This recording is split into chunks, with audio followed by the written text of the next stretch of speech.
ಅದಕ್ಕೆ ಈ ಎಲ್ಲ ಸ್ಟೇಟಲ್ಲಿ ಸಮೇತ ಎಲ್ಲ ಮೀಟರ್ಗಳನ್ನ ಸ್ಮಾರ್ಟ್ ಮೀಟರ್ ಮಾಡಿದ್ದಾರೆ.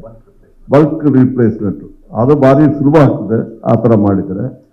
ಪ್ಲಸ್ ಈ ಸ್ಮಾರ್ಟ್ ಮೀಟರ್ ಮಾಡಿದ್ರೆ ನಮಗೆ ಅದಕ್ಕೆ ಇದಿದೆ ಆಟೋಮೇಷನ್ AMI ಆಟೋಮ್ಯಾಟಿಕ್ ಇದನ್ನು ಮಾಡ್ತೇವೆ. AMI ಅಡ್ವಾನ್ಸ್ಮೆಂಟ್ ಇಡೀ ಸ್ಟೇಟ್ ಅಲ್ಲಿ ನಾವು ಈಗಲೂ ಇದಕ್ಕೂ ಮಾಡಬೇಕಾಗ್ತದೆ, ಈ ಟೆಂಪಲ್ ಇದಕ್ಕೂ ಮತ್ತು ಅದಕ್ಕೂ ಅದು ಮಾಡಬೇಕಾಗ್ತದೆ.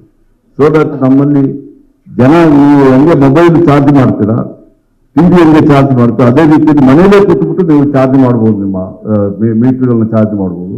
ಮತ್ತೆ ನಾವು ಕೂತ್ಬಿಟ್ಟು ಅಲ್ಲಿ ಹೋಗಿ ಯಾರು ನೋಡ್ಬೇಕಾಗಿಲ್ಲ, ನಮ್ಮ ಸೆಂಟ್ರಲೈಸ್ ಆಗಿ ಎಲ್ಲ ಗೊತ್ತಾಗ್ತದೆ. ಯಾರಿಗಾದ್ರು ಡಿಸ್ಕನೆಕ್ಟ್ ಮಾಡಬೇಕಾದ್ರೆ ನಾವು ಒಂದೇ ಸೆಂಟ್ರಿಂದಲೇ ಡಿಸ್ಕನೆಕ್ಟ್ ಮಾಡ್ಬೋದು. ಈ ತರ ಕಂಪ್ಲೀಟ್ ಎಲ್ಲ ಕಂಟ್ರೋಲ್ ಬರ್ತದೆ ಅಂತ ಇಟ್ಬಿಟ್ಟು, ಮತ್ತೆ ಟ್ರಾನ್ಸ್ಮಿಷನ್ ಲಾಸ್ಗಳು, ಈ ಟೆಸ್ಟ್ಗಳು ಎಲ್ಲ ಕಡಿಮೆ ಆಗ್ತದೆ ಅಂತ ಇಟ್ಬಿಟ್ಟು ಆ ಉದ್ದೇಶದಿಂದ ಸೆಂಟ್ರಲ್ ಗವರ್ಮೆಂಟ್ ಅವರು ಮಾಡಿದ್ದಾರೆ. ಬಹುಶಃ RDSS ಸ್ಕೀಮು ಅವರು ಒಪ್ಪಿದ್ದಾರೆ. ಇನ್ನೊಂದು 2 ವರ್ಷಕ್ಕೇನೋ ಈಗ ಮುಗಿತು ಡಿಸೆಂಬರ್, 2 ವರ್ಷಕ್ಕೇನೋ ಅವರು ಎಕ್ಸ್ಟೆಂಡ್ ಮಾಡಿಕೊಟ್ರೆ ನಾವು ಸಮೇತ ಆ RDSS ಸ್ಕೀಮನ್ನು ಇಂಪ್ಲಿಮೆಂಟ್ ಮಾಡೋಕ್ಕೆ ತಯಾರಾಗಿದ್ದೀವಿ ಅಂತ ಮಾತು ಹೇಳಿದ್ವಿ. ಬಟ್ ನಮ್ಮ ಕ್ಯಾಬಿನೆಟ್ ಅಲ್ಲಿ ಅದನ್ನು ಒಪ್ಪಬೇಕಾಗ್ತದೆ, ಚೀಫ್ ಮಿನಿಸ್ಟರ್ ಒಪ್ಪಬೇಕಾಗ್ತದೆ.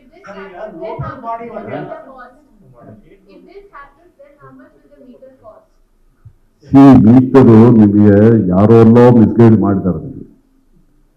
ಏನಂತ ಹೇಳ್ಬಿಟ್ರೆ ಮೀಟರ್ 900 ರೂಪಾಯಿಗೆ ಮೀಟರ್ ಬರ್ತದೆ, ಸ್ಮಾರ್ಟ್ 900 ರೂಪಾಯಿ ಅಂತ ಹೇಳ್ಬಿಟ್ರೆ ಸೆಂಟ್ರಲ್ ಗವರ್ಮೆಂಟ್ ಸಬ್ಸಿಡಿ ಕೊಡ್ತಾರೆ, ಗೊತ್ತಾಯ್ತಲ್ಲ. ಮೀಟರ್ ಮತ್ತೆ ಬರೀ ಮೀಟರ್ ಕಾಸ್ಟ್ ಮಾತ್ರ ಅಲ್ಲ, ಒಬ್ಬರು ಹೋಗಿ ಆ ಮೀಟರ್ನ ಹೋಗಿ ಅಳವಡಿಸ್ಬೇಕಾಗ್ತದೆ, ಅದಕ್ಕೆ ಇರೋದು ಎಲ್ಲ ಮಾಡ್ಬೇಕಾಗ್ತದೆ. ಈಗ ಎಲ್ಲ ಚೇಂಜ್ ಮಾಡಿದಾಗ ನಿಮಗೆ ವೈಫೈಲೇ ಅದನ್ನ ಇಂಟರ್ನೆಟ್ ಇದು ಮಾಡ್ಕೋಬಹುದು.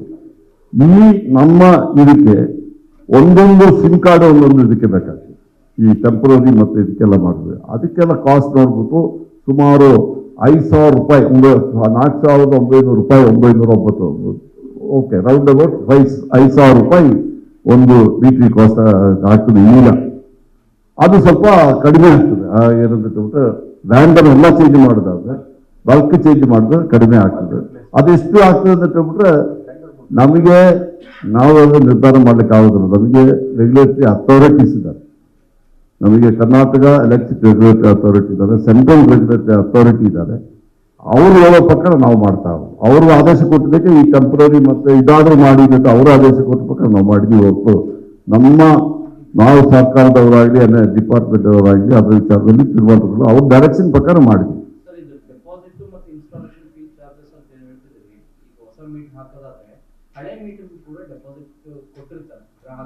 ನೋಡಿ ಈಗ ಇಲ್ಲ ಒಂದ್ ನಿಮಿಷ ಹೇಳಿ, FKCC ಅವರು ಹೇಳ್ತಾರೆ ಒಪ್ಕೊಳ್ತೀನಿ.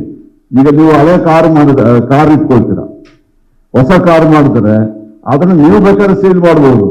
ಆ ಕಾರು ಕೊಡುವವನು ಸೇಲ್ ಮಾಡಿಬಿಟ್ಟು ಮಾಡ್ಬೇಕಂತ ಆಗ್ತದಾ? ಅದನ್ನ ನೀವೇ ಬಿಟ್ಟಿದ್ದು ಹಳೆ ಮೀಟರ್ನ ಸೇಲ್ ಮಾಡೋದು. ನಾವು ಹೇಳ್ತಾ ಇರೋದು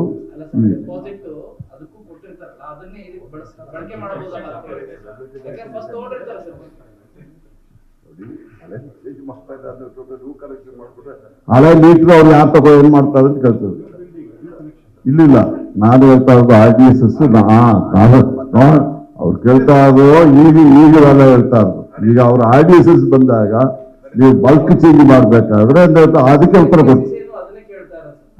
ಅದಕ್ಕೆ ನಾನು ಹೇಳಿದ್ದು ಅದೊಂದು ಮೀಟ್ರು ಹೊಸ ಸ್ಮಾರ್ಟ್ ಮೀಟರ್ ಮಾಡ್ಬೇಕಾದ್ರೆ ಹಳೆ ಮೀಟರ್ ಮಾಡ್ಬೇಕಾದ್ರೆ ಏನ್ ಮಾಡ್ಬೇಕು ಅಂತ ನಾವೇನ್ ಮಾಡ್ಲಿಕ್ಕಾಗ್ತದೆ ಸರ್? ಏನಾಗಿದೆ ಅಂದ್ರೆ ಈಗ ಒಂದು ನಿಮಿಷ ಹೇಳ್ತೀನಿ.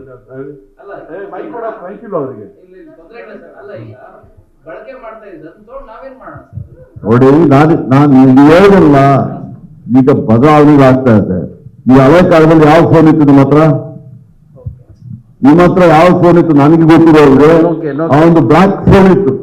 ಅದನ್ನ ಜೀರೋ ಮಾಡಿಬಿಟ್ಟು ನಾವು ಅಲ್ಲಿ ಕೂತ್ಬಿಟ್ಟು 1 ಗಂಟೆ 2 ಗಂಟೆ 3 ಗಂಟೆ ವೇಟ್ ಮಾಡ್ಬೇಕಾಗಿತ್ತು ಟ್ರಂಕ್ ಕಾಲ್ ಬರ್ಬೇಕಾದ್ರೆ. ಈಗ ನೀವು ಹೊಸ ಫೋನ್ ತೆಗೆಯುವಾಗ ಆ ಫೋನ್ ಏನ್ ಮಾಡ್ಬೇಕು ಅಂತ ಕೇಳಿದ್ರೆ ನಾನೇನು ಹೇಳಿ. ಅದಕ್ಕೆ ಅದಕ್ಕೆ ಡೆಪಾಸಿಟ್ ಕೂಡ ಕೊಟ್ಟಿರ್ತಾರೆ, ಅದ್ರದ್ದು ಅಮೌಂಟ್ ಏನ್ ಡಿಪಾಸಿಟ್ ಕೊಟ್ಟು ಎಷ್ಟು ಕೊಟ್ಟಿದ್ದಾರೆ ನಾನು ಅದನ್ನ ವಿಚಾರಿಸ್ತೀನಿ. ಹೌದು ಸರ್.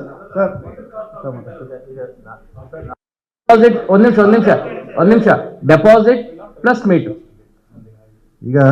ಈಗ ಏನಾಗಿದೆ ಅಂದ್ರೆ ರೈಟ್ ನಾವು ಆಸ್ ಆಫ್ ನಾವು ನಮ್ಮಲ್ಲಿ ಹೊಸ ಕನೆಕ್ಷನ್ಸ್ ಗಳಿಗೆ ಮಾತ್ರ ನಾವು ಸ್ಮಾರ್ಟ್ ಮೀಟರ್ನ ಅಳವಡಿಕೆ ಮಾಡ್ತಾ ಇದೀವಿ. ಅದಕ್ಕೋಸ್ಕರ ಈ ವಿಷಯ ಉದ್ಭವ ಆಗೋದಿಲ್ಲ. ಯಾಕಂದ್ರೆ ಹಳೆ ಮೀಟರ್ ಇಲ್ವೇ ಇಲ್ಲ. ಹಳೆ ಮೀಟರು ಅದಕ್ಕೆ ಏನ್ ಮಾಡ್ತೀರಿ, ಯಾವ ರೀತಿಯಲ್ಲಿ ಮಾಡ್ತೀರಿ, all of that conditions of service electricity regulatory commission ಪ್ರಕಾರ ಡಿಸೈಡ್ ಆಗೋದು. ಯಾವ ರೀತಿಯಲ್ಲಿ ಮಾಡ್ತೀರಾ, ಹೇಗೆ ಡಿಪಾಸಿಟ್, ಎಷ್ಟು ಡಿಪಾಸಿಟ್ ಇರುತ್ತೆ, ಡಿಪಾಸಿಟ್ ಹೇಗೆ ಅಡ್ಜಸ್ಟ್ ಆಗುತ್ತೆ, ಅದೆಲ್ಲ ವಿಷಯವನ್ನು ರೆಗ್ಯುಲೇಟರಿ ಕಮಿಷನ್ ವ್ಯಾಪ್ತಿ ಒಳಗೆ ಬರುತ್ತೆ, ಅವರು ಡಿಸೈಡ್ ಮಾಡ್ತಾರೆ. ಬಟ್ ಇವಾಗ ಏನಾಗುತ್ತೆ ಅಂದ್ರೆ, ನಾವು ಈಗ ಇಂಪ್ಲಿಮೆಂಟ್ ಮಾಡ್ತಕ್ಕಂಥದ್ದು ರೆಗ್ಯುಲೇಟರಿ ಕಮಿಷನ್ ಆದೇಶ ಪ್ರಕಾರವೇ ನಾವು ಹೊಸ ಮತ್ತು ಟೆಂಪರರಿ ಕನೆಕ್ಷನ್ಸ್ಗೆ ಮಾತ್ರ ಮಾಡ್ತಾ ಇದ್ದೀವಿ. ಅಲ್ಲಿ ಹಳೆ ಮೀಟರ್ ಇರ್ತಕ್ಕಂಥದ್ದು ಪ್ರಮೇಯ ಇಲ್ಲ.